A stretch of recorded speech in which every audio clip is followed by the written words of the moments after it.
समाधान नहीं व अंश रहित होने के कारण एक साथ उभय रूप नहीं हो सकता। निरवय ब्रह्म का एक साथ ज्ञेय और ज्ञाता होना संभव नहीं है। इसके सिवा यदि आत्मा घटादि के समान विज्ञेय हो तो ज्ञान के उपदेश की व्यर्थता हो जाएगी। जो वस्तु घटादि के समान प्रसिद्ध है उसके ज्ञान का उपदेश सार्थक नहीं हो सकता, अतः उसका ज्ञातृत्व मानने पर उसकी अनंतता नहीं रह सकती। ज्ञानकृतत्वादि विशेष से युक्त होने पर उसका सन्मात्रत्व भी संभव नहीं है और वह सत्य है। इस एक अन्य श्रुति से उसका सत्यरूप होना भी समात्रत्व है। अतः सत्य और अनंत शब्दों के साथ विशेषण रूप से ज्ञान शब्द का प्रयोग किया जाने के कारण वह भाववाचक है। अतः ज्ञानम ब्रह्म इस विशेषण का उसके कर्तृत्वादि कारणों की निवृत्ति के लिए तथा मूर्तिका आदि के समान उसकी जड़ रूपता की निवृत्ति के लिए प्रयोग किया जाता है। ज्ञानम ब्रह्म ऐसा कहने से ब्रह्म का अंतवत्व प्राप्त होता है, क्योंकि लौकिक ज्ञान अंतवान ही देखा जाता है। अतः उसकी निवृत्ति के लिए अनंतम ऐसा कहा गया है। शंका सत्यादि शब्द तो अनुत्तादि धर्मों की निवृत्ति के लिए है और उसका विशेष्य ब्रह्म कमल आदि के समान प्रसिद्ध नहीं है। अतः मृग तृष्णा के जल में स्नान करके सिर पर आकाश कुसुम का मुकुट धारण किए तथा हाथ में सुश्रृंगला धनुष लिए ये वंध्य का पुत्र जा रहा है, इस युक्ति के समान सत्यम ज्ञानम इत्यादि वाक्यों की शून्यतार्थता ही प्राप्त होती है, समाधान नहीं, क्योंकि वे सत्यादि लक्षण करने के लिए हैं। सत्यादि शब्द विशेषण होने पर भी उसका प्रधान प्रयोजन लक्षण के लिए होना ही है। ये हम पहले ही कह चुके हैं। यदि लक्ष्य शून्य हो तब तो उसका लक्षण बतलाना भी व्यर्थ ही होगा। अतः लक्ष्यार्थ होने के कारण उनकी शून्यतार्थता नहीं है, ऐसा हम मानते हैं।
शंका उस इस आत्मा से आकाश उत्पन्न हुआ। इस श्रुति में आत्मा शब्द का प्रयोग ब्रह्म के ही लिए किया जाने के कारण ब्रह्म जानने वाले का आत्मा ही है। इस आनंद में आत्मा को प्राप्त हो जाता है। इस वाक्य से श्रुति उसकी आत्मता दिखलाती है तथा उसके प्रवेश करने से भी उसका आत्मत्व सिद्ध होता है। उसे रचकर ग्रह उसमें प्रविष्ट हो गया, ऐसा कहकर श्रुति उसी का जीव रूप से शरीर में प्रवेश होना दिखलाती है। अतः ब्रह्म जानने वाले का स्वरूप ही है। इस प्रकार आत्मा होने से तो उसे ज्ञान का कर्तृत्व सिद्ध होता है। आत्मा ज्ञाता है। ये बात तो प्रसिद्ध ही है। उसने कामना की, श्रुति से कामना करने वाले के ज्ञान कर्तृत्व की सिद्धि होती है। अतः ब्रह्म का ज्ञान कर्तृत्व निश्चय होने के कारण ब्रह्म ग्रप्य मात्र है, ऐसा कहना अनुचित है। इसके सिवा ऐसा मानने से अनित्यत्व का प्रसंग भी उपस्थित होता है। यदि ज्ञान ग्रप को कहते हैं, इस व्यक्ति के अनुसार ब्रह्म की भाव रूपता मानी जाए तो भी उसके अनित्यत्व और पारतंत्रता का प्रसंग उपस्थित हो जाता है, क्योंकि धातुओं के अर्थ कारकों की अपेक्षा वाले हुआ करते हैं। ज्ञान भी धातु का अर्थ है, अतः इसकी भी अनित्यता और परतंत्रता सिद्ध होती है। समाधान: ऐसी बात नहीं है, क्योंकि ज्ञान ब्रह्म के स्वरूप से अभिन्न है। इस कारण उसका कार्यत्व केवल उपचार से है। आत्मा का स्वरूप जो ग्रप्पी है वह उसके व्यतिरिक्त नहीं है, अतः वह प्रप्ति नित्या ही है। तथापि चक्षु आदि के द्वारा विषय रूप में परिणित होने वाली उपाधि रूप बुद्धि की जो शब्दादि रूप प्रतीतियां है, वे ज्ञान आत्मविज्ञान की विषयभूत होकर उत्पन्न होती हुई आत्मविज्ञान से व्याप्त ही होती है। यथार्थ उसकी उत्पत्ति के समय उस प्रतीतियों में तो आत्मविज्ञान से प्रकाशित होने की योग्यता रहती है और आत्मविज्ञान उसे प्रकाशित करता रहता है। अतः वे धातुओं की अर्थभूत एवं विज्ञान शब्दवाच्य आत्मविज्ञान की प्रतीतिया आत्मा का ही विकार रूप धर्म है, ऐसी अविवेकियों द्वारा कल्पना की जाती है। किंतु उस ब्रह्म का जो विज्ञान है वह सूर्य के प्रकाश तथा अग्नि की उष्णता के समान ब्रह्म के स्वरूप में भिन्न नहीं है, बल्कि उसका स्वरूप ही है। उसे किसी अन्य कारण की अपेक्षा नहीं है, क्योंकि वह नित्य स्वरूप है तथा उस ब्रह्म से संपूर्ण भाव पदार्थों के देश काल अभिन्न है, और वह काल तथा आकाश आदि का भी कारण एवं निरतिशय सूक्ष्म है। अतः ऐसी कोई सूक्ष्म व्यवधान वाली विकृष्ट दूर तथा भूत भविष्य या वर्तमान वस्तु नहीं है जो उसके द्वारा जानी न जाती हो। इसलिए वह ब्रह्म सर्वज्ञ है। वह बिना हाथ पांव के ही वेग से चलने और ग्रहण करने वाला है, बिना नेत्र के ही देखता है और बिना कानों के ही सुनता है। वह संपूर्ण वेद मात्रों को जानता है, उसे जानने वाला और कोई नहीं है। उसे सर्वप्रथम परम पुरुष कहा गया है। इस मंत्र वर्ण से तथा अविनाशी होने के कारण विज्ञाता के ज्ञान का कभी लोप नहीं होता, और उससे भिन्न कोई दूसरा भी नहीं है जो उसे देखे। इत्यादि श्रुतियों से भी यही सिद्ध होता है। उस अपने विज्ञातृ स्वरूप से अभिन्न तथा इंद्रियादि साधनों की अपेक्षा से रहित होने के कारण ज्ञान स्वरूप होने पर भी ब्रह्म का नित्यत्व भली प्रकार सिद्ध ही है। अतः क्रियारूप न होने के कारण वह ज्ञान धातु का अर्थ भी नहीं है, इसीलिए वह ज्ञानकर्ता भी नहीं है, और इससे वह ब्रह्म ज्ञान शब्द का वाच्य भी नहीं है। तो भी ज्ञानाभास के वाचक तथा बुद्धि के धर्म विषयक ज्ञान शब्द से वह लक्षित होता है, कहा नहीं जाता, क्योंकि वह शब्द की प्रवृत्ति के हेतुभूत जाति आदि धर्मों से रहित है। इसी प्रकार सत्य शब्द से भी उसको लक्षित ही किया जा सकता है। ब्रह्म का स्वरूप संपूर्ण विषयों से शून्य है, अतः वह सामान्यतः सत्ता ही जिसका विषय अर्थ है। ऐसे सत्य शब्द से सत्यम ब्रह्म इस प्रकार केवल लक्षित होता है। ब्रह्म सत्य शब्द का वाच्य ही नहीं है। इस प्रकार ये सत्यादि शब्द एक दूसरे की सन्निधि से एक दूसरे के नियम्य और नियामक होकर सत्यादि शब्दों के वाच्यार्थ से ब्रह्म को अलग रखने वाले और उसका लक्षण करने में उपयोगी होते हैं। अतः जहाँ से मन के सहित वाणी उसे न पाकर लौट आती है, न कहने योग्य और अनाश्रित में इत्यादि श्रुतियों के अनुसार ब्रह्म का सत्यादि शब्दों का अवाच्यत्व और नील कमल के समान अवाच्यार्थक सिद्ध होता है।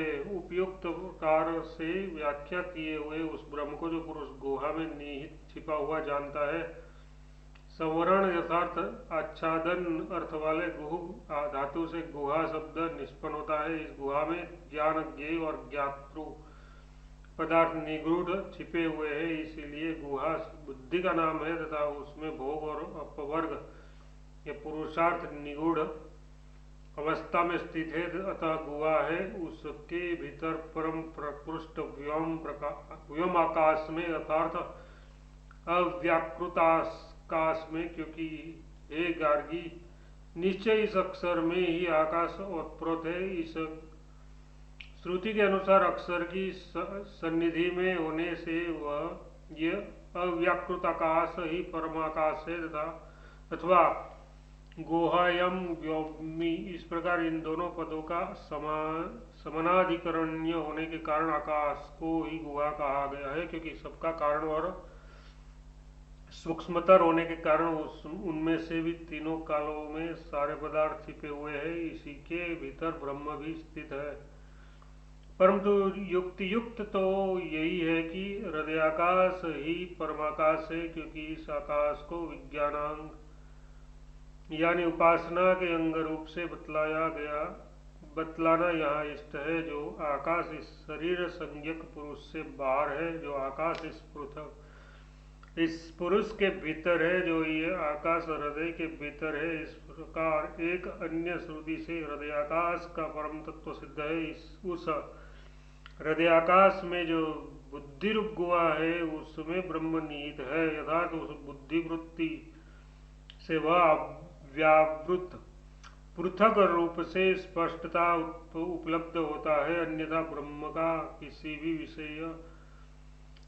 भी विशेष देश या काल से संबंध नहीं है, क्योंकि वह सर्वगत और निर्विशेष है।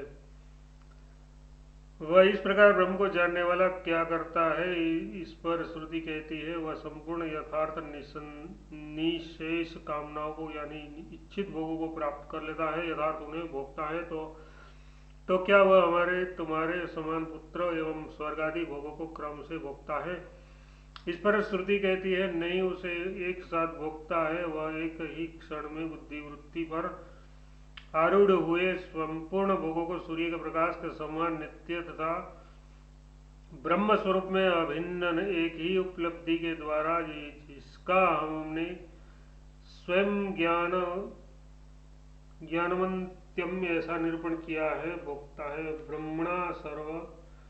ब्रह्मणा सह सर्वात्मश्रुते, इस वाक्य से यही अर्थ कहा गया है। ब्रह्मभूत विद्वान ब्रह्मस्वरूप से ही एक साथ संपूर्ण भोगों को प्राप्त कर लेता है, अर्थात दूसरे लोग जिस प्रकार जल में प्रतिबिंबित सूर्य के समान अपने औपाधिक और संसारी आत्मा के द्वारा धर्मादि निमित्त की अपेक्षा वाले तथा चक्षु आदि इंद्रियों की अपेक्षा से युक्त संपूर्ण भोगों को क्रमशः भोगते हैं, उस प्रकार उन्हें नहीं भोगता तो फिर कैसे भोगता है? वह उपयुक्त प्रकार से सर्वज्ञ सर्वगत सर्वात्मक एवं नित्य ब्रह्म स्वरूप से धर्मादि निमित्त की अपेक्षा से रहित तथा चक्षुआदि इंद्रियों से भी निरपेक्ष संपूर्ण भोगों को एक साथ ही प्राप्त कर लेता है, यह इसका तात्पर्य है। विपक्षीय मेघावी यथार्थ सर्वज्ञ ब्रह्म रूप से ब्रह्म का जो सर्वज्ञत्व है वही उसकी विद्वता है। उस सर्वज्ञ स्वरूप ब्रह्म स्वरूप से ही वह उन्हें भोगता है। मूल में इति शब्द मंत्र की समाप्ति सूचित करने के लिए है। ब्रह्म विदा प्रोति परम, इस ब्राह्मण वाक्य द्वारा इस संपूर्ण वल्ली का अर्थ स्वरूप से सूत्र रूप से कह दिया गया है। उस सूत्र रूप अर्थ की ही मंत्र द्वारा संक्षेप से व्याख्या कर दी गई है। अब फिर उसी का अर्थ विस्तार से निर्णय करना है, इसलिए उसका वृत्ति रूप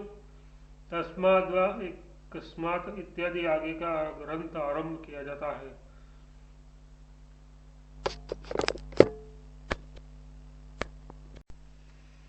उस मंत्र में सबसे पहले सत्यम ज्ञानम ब्रह्म ऐसा कहा है। वह सत्य ज्ञान और अनंत किस प्रकार है सब बताते हैं। अनंतता तीन प्रकार की है, देश से, काल से और वस्तु से। इनमें से जैसे आकाश देशतः अनंत है।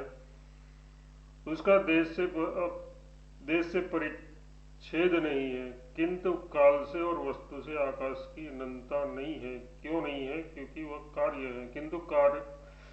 किंतु आकाश का समान किसी का कार्य न होने के कारण ब्रह्म का इस प्रकार काल से भी अनंतत्व नहीं है। जो वस्तु किसी का कार्य होती है वही काल से परिच्छिन्न होती है, और ब्रह्म किसी का कार्य नहीं है, इसलिए उसकी काल से अनंतता है। इसी प्रकार वह वस्तु से भी अनंत है। वस्तु से उसकी अनंतता किस प्रकार है? क्योंकि वह सबसे अभिन्न है। भिन्न वस्तु ही किसी अन्य भिन्न वस्तु का अंत कार्य है ही नहीं, जिससे कि कारण वस्तुतः कारण से भिन्न कार्य है ही नहीं, जिससे कि कारण बुद्धि की निवृत्ति हो। वाणी से आरंभ होने वाला विकार कि कारण बुद्धि की निवृत्ति हो। वाणी से आरंभ होने वाला विकार केवल नाम मात्र है। मृतिका ही आरंभ होने वाला विकार केवल नाम मात्र है। मृतिका ही सत्य है। इस प्रकार सत्य ही सत्य है, ऐसा एक मृतिका ही सत्य है। इस प्रकार सत्य ही सत्य है, ऐसा एक अन्य श्रुति से भी सिद्ध होता है। अतः आकाश सत्य है, ऐसा एक अन्य श्रुति से भी सिद्ध होता है। अतः आकाश आदि का कारण होने से ब्रह्म देश से भी अनंत है। आकाश सिद्ध होता है। अतः आकाश आदि का कारण होने से ब्रह्म देश से भी अनंत है। आकाश देशतः अनंत है। ये तो प्रसिद्धि से भी अनंत है। आकाश देशतः अनंत है। ये तो प्रसिद्धि है और ये उसका कारण है। अतः आकाश अनंत है।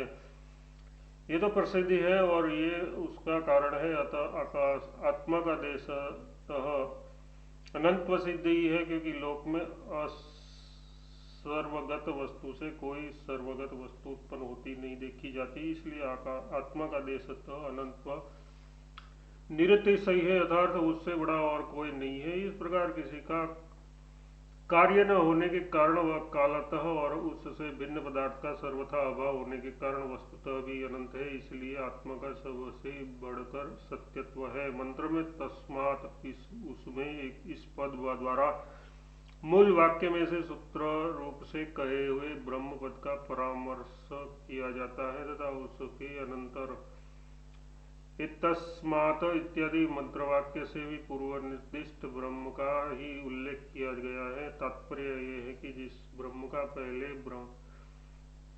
ब्राह्मण वाक्य द्वारा सूत्र रूप से उल्लेख किया गया है और जो उसके पश्चात सत्यम ज्ञानानंतम ब्रह्म इस प्रकार लक्षित किया गया है, इस ब्रह्म आत्मा से यथार्थ आत्मा शब्दवाच्य ब्रह्म से, क्योंकि सत्यम स आत्मा इत्यादि एक अन्य श्रुति के अनुसार वह सबका आत्मा है। अतः यह ब्रह्म ही आत्मा है। इस आत्मस्वरूप ब्रह्म से आकाश संभूतः उत्पन्न हुआ।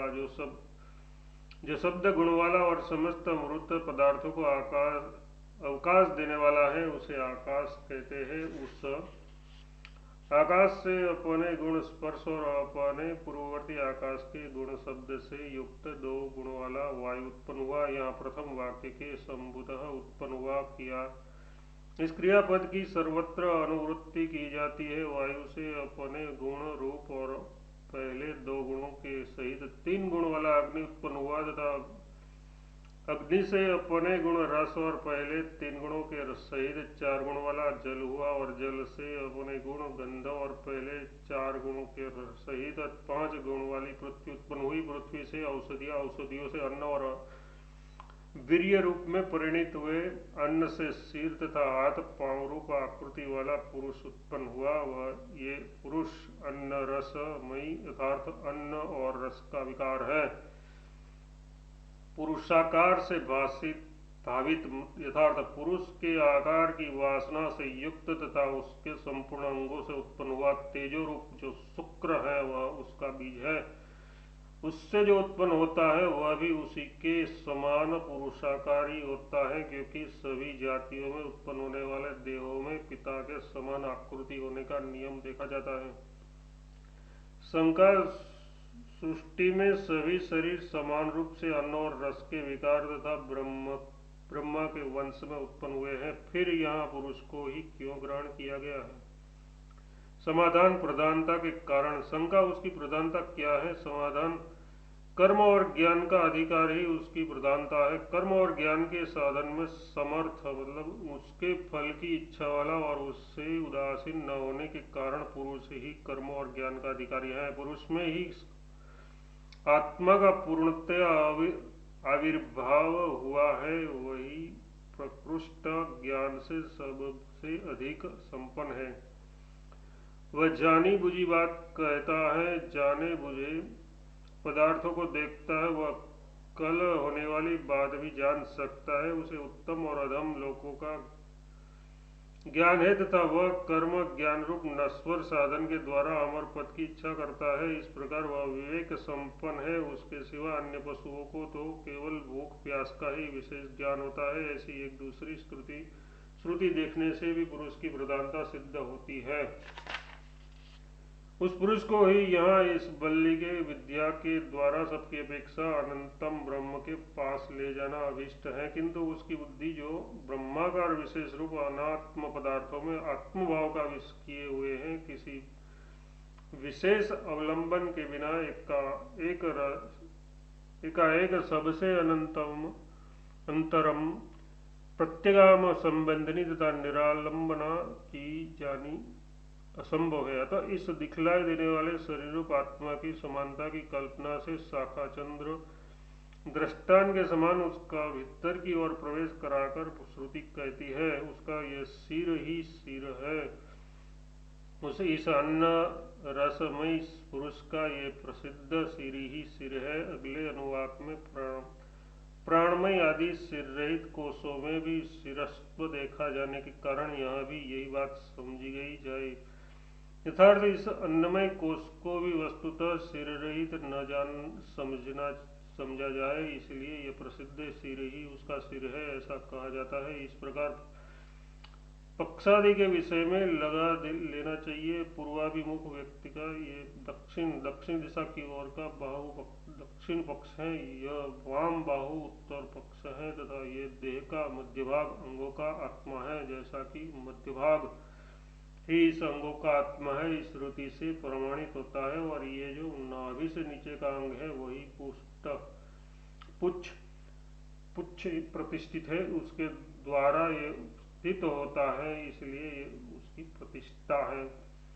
नीचे की ओर लटकने में समानता होने के कारण वह पुच्छ के समान पुष्ट है, जैसे कि गौ की पुच्छ। इस अन्नमय कोश से आरंभ करके ही सोच में डाले हुए पिघले तांबे की प्रतिमा के समान आगे के प्राणमय आदि कोशों की रूपकत्व की सिद्धि होती है, उसके विषय में ही ये श्लोक है। यथार्थ अन्नमय आत्मा को प्रकाशित करने वाले उस ब्राह्मणोक्त अर्थ में ही यह श्लोक अर्थार्थ मंत्र है। इति ब्रह्मानंद वल्याय प्रथमो वाकः।